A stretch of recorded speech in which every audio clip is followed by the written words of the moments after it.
那一个人打呼，你就要去考虑他有没有所谓的睡眠呼吸的中止症这个人的呼吸可能会这样，然后他可能就打呼打到一次，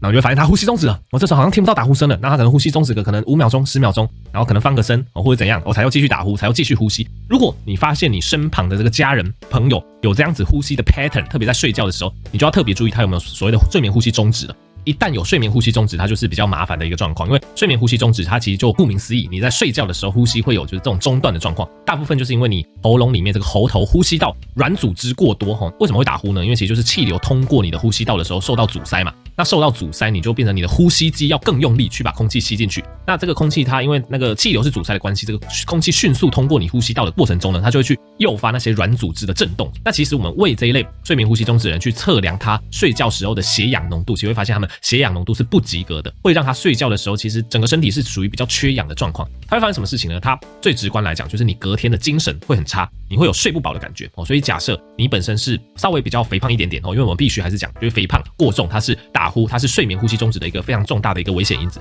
所以如果你有一些比较轻度、中度、重度打呼的状况，都建议你开始建立自己的运动习惯。那减重绝对是非常有效，这更不用提，因为减重它会去减少你呼吸道那些赘肉、那些多余的软组织嘛。